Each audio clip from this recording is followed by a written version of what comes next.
pessoal do oitavo ano. Vamos embora. Seguinte, estamos, digamos assim, na reta final, né, das aventuras do Segundo Reinado. Certo? Então, fora todas as questões, confusões e tretas de Dom II, ou Dom Pedro II e tudo mais e companhia, nós temos agora, nesse fim de carreira, mudanças estruturais, certo? Mudanças políticas, políticas que vão se tornar econômicas, econômicas que vão se tornar políticas e, de novo, vai rolar muita briga por poder lá na frente. Aí, por quê? Vou dizer daqui a pouco. Peraí, certo? Vê só, certo? Começa uma crise no Segundo Reinado. É sim. Eu sempre, pô, de novo, professor, esse povo só vive de confusão. Fazer o quê? Como é que se diz? Por trás das cortinas, né? Das cortinas do poder, acontece, pessoal. Né? Na frente, o que a gente vê é todo mundo educado, conversando, etc e tal. Mas por trás, ó. Então, o que acontece? Primeiramente, acontece uma confusão por conta que, né, Dom Pedro, ele era maçom. Né? Não sei se vocês sabiam, mas fica sabendo. Enfim, né? Isso era um segredo, eu não queria revelar, mas... Enfim, né? Fazer o quê? Temos que desbravar, desenterrar os segredos da história. Então, o que acontece? Chega no Brasil uma bula papal. Não, mas não é uma bula de remédio não, viu? Não é aquela bula que a gente vê lá no Dorflex, no remédio lá, pra, enfim, de pirrita, essas coisas não, certo? Então, a bula papal dizia o seguinte, olha, a partir deste momento fica proibido, certo? Qualquer maçom entrar na igreja. Foi proibido os maçons entrar na igreja, aquele negócio todo de culto e, olha, bagaceira. Então, né, simplesmente, né, nosso querido imperador olhou, né, o documento, disse, peraí, viu? Só um momentinho. Peraí. Aqui, tal. Onde tá? É o quê, hein? Estão querendo mexer com meus colegas? Eu sou o imperador dessa bagaceira. Então é o seguinte, olha. Eu nem li. Eu sou o imperador. Então daí o que acontece? Os padres ficaram, como é que eu vou dizer, entre a cruz e a espada. Se desobedecesse o imperador, iam preso. E se obedecessem, como é que se diz? E se não obedecessem a bula papal, né, já sabe, olha.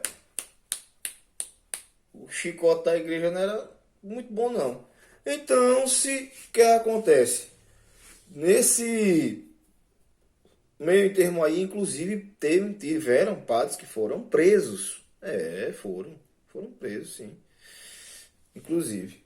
Então, daí, vê só, ele acaba perdendo, certo? O apoio da igreja, né? No decorrer desse tempo, né, ele perde o apoio de muita gente. Ele perde o apoio dos fazendeiros, ele perde o apoio da igreja, ele perde o apoio dos militares, certo? Então, o que acontece? Outra descontentamento, né, foi a questão da abolição, certo? De 1888. Então o que acontece?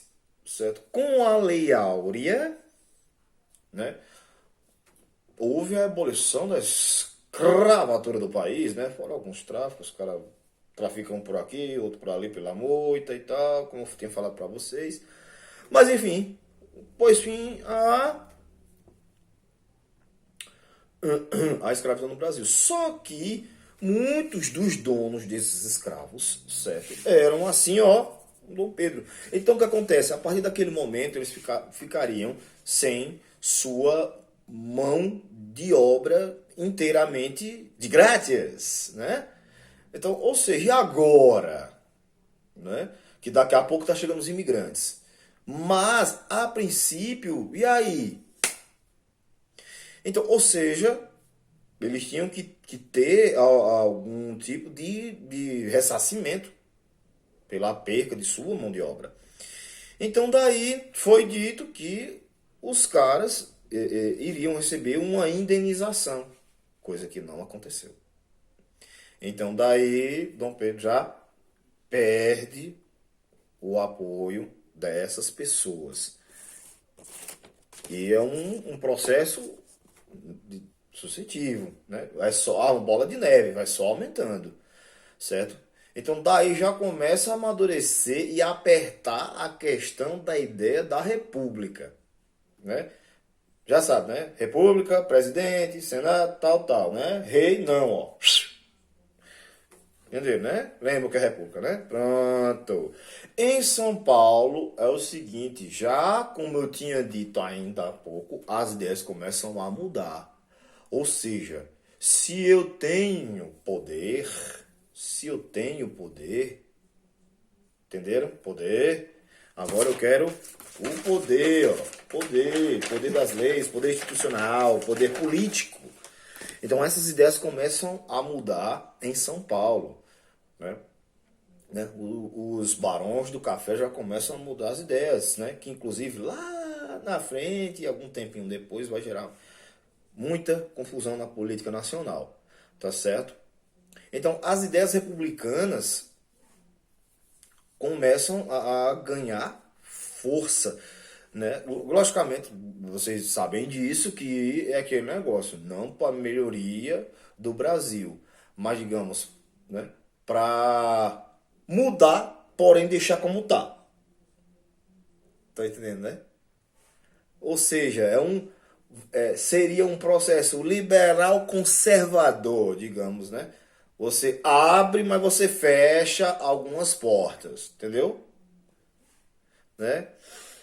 E, logicamente, assim como hoje, os altos impostos pagos, né, pelo governo, né, a coroa, né, a questão da insatisfação também dos militares, certo? Que depois da Guerra do Paraguai, certo, não eram valorizados, eram mal pagos, faltava uma participação política, porque eles não tinham voz, eles não podiam falar, eles não podiam explanar suas ideias, eles não podiam ter vez nas, nas câmaras e tudo mais. E outra coisa, viu? Não podiam falar com jornalistas, não podiam falar com ninguém, não podiam falar com nada. Porque lá na Guerra do Paraguai, os caras sofreram o pão que o diabo amassou. Certo? Só comparando, pessoal. Ou seja, os caras estavam aqui, ó, comendo miojo. Os brasileiros, viu? Os brasileiros comendo miojo. E as outras tropas dos outros países que ajudaram o Brasil, né? Argentina, Uruguai, etc e tal, um dos não tava lá, num churrasco lá, de boa lá, curtindo um sonzinho legal e tudo mais. Os caras, peraí, como é que é isso, cara? Eu tô aqui na guerra, que é do meu país. Esses caras estão dando apoio, mas os caras estão melhor do que a gente. E ainda ganhando. Ih, rapaz, não, não é assim não. Então daí a insatisfação começou a crescer e muito, certo, pessoal? Certo? E junto com isso, né, as ideias políticas ganhando mais força ainda, certo? A questão da república e tudo mais, tá certo? E outra coisa, e teve a participação dos escravos também nos combates, certo? Então, a partir daí, junto com, primeiro, a ideia de república, segundo, as ideias abolicionistas, essas duas ideias, elas meio que se fundem por conta que os escravos lutaram na guerra também. Então, cara, queriam espaço também, mereciam uma vida melhor também, ou mais respeito, digamos assim, certo? Então, daí começa essa politização da coisa, certo? Então acontece o quê? Certo? Deodoro da Fonseca, certo? Um militar consagrado, né? tem a ideia de, rapaz, olha, o homem tá doido, o homem não tem conversa, então o negócio é dar uma rasteira. Apesar que pessoas que participaram desse movimento para colocar a República em vigor, digamos assim, dentro desse processo aí, muitos delas, tá certo, metade eram republicanos, metade também eram monarquistas, mas só que a coisa não estava andando, a coisa não estava dando certo, certo? Em meio a uma parada militar, ou um encontro militar, etc e tal, os caras chegaram e deram uma brilhante notícia dizendo: o imperador, meu filho, olha, já deu o que tinha de dar, certo? Então proclamaram a República, né, em 15 de novembro de 1889, certo? Mas antes, logicamente, né, foi feito também um plebiscito, que é uma consulta popular, para saber qual regime as pessoas iriam querer, certo? Né? Assim, a meu ver, foi mais para não dizer que tinham manipulado, tomado alguma coisa do povo, né? O povo naquela época. Não que o povo tivesse algum poder de voz realmente, né? Mas, né, foi dado esse direito e eles preferiram a república, certo? Uma coisa que nesse caminhar aí, voltando um pouquinho atrás, que perdão, esqueci momentaneamente de falar, foi a questão da abolição. A gente viu a lei Eusébio de Queiroz, né, que foi a lei para inglês ver, né, que foi o famoso tapeia-beia. Falamos agora da Lei Áurea. E no livro de vocês, certo? Deixa eu dar uma lidazinha aqui, rapidinho, para que a coisa não fique muito longa, certo? Nós temos também a Lei do Ventre Livre. Lei do Ventre Livre, certo? Ou seja, né, o neném que nascesse nesse momento agora, ele seria livre. Resumindo a história, deixa eu ler aqui para vocês, olha. Fruto de pressões inglesas pelo fim da escravidão. Essa lei que proibia a escravização de filhos dos escravos a partir de 1871 foi um passo importante para os brasileiros. De certa forma, a lei acalmou os abolicionistas, pois era uma perspectiva para o fim da escravidão. Tá certo? Vamos para outra aqui. Lei Saraiva de Categipe, criada em 1885, também conhecida como Lei do Sexagenário. Vamos para essa, para vocês verem, certo? Essa lei dizia que o escravo seria libertado aos 65 anos. Aí me diz aí, qual escravo ia viver até 65 anos, nas condições que eles viviam? Acho que foi isso que você disse aí. Lógico. Ele morria, então ele estava livre. A lei funcionou. As coisas no Brasil realmente são incríveis, viu? As leis. Tá certo? É, o que foi considerado absurdo pelos abolicionistas. Já que, como eu tinha dito, poucos escravos chegavam a essa idade. Mesmo que conseguissem, não poderiam sustentar sua vida na liberdade, pois já não tinham condições físicas de trabalho, né? A última aqui eu vou ler, mas ainda há pouco nós falamos a respeito, né? E vocês sabem que a Lei Áurea foi assinada, foi promulgada, colocada em prática por pressão da Inglaterra. A maioria dessas, como eu li agora e como vocês viram antes. Tá certo? Então aquele negócio. Assinada no dia 3 de maio de 1888 pela princesa Isabel, se não sabiam, fiquei sabendo, certo? Dom Pedro II acabou oficialmente com a escravidão do Brasil, graças às pressões internacionais, à luta dos abolicionistas e ao apoio da Igreja Católica e do Exército Brasileiro. Quem está aqui? Igreja e exército. Embora não livrasse os negros do preconceito racial e da marginalização na sociedade. Aí você pergunta, como assim, professor?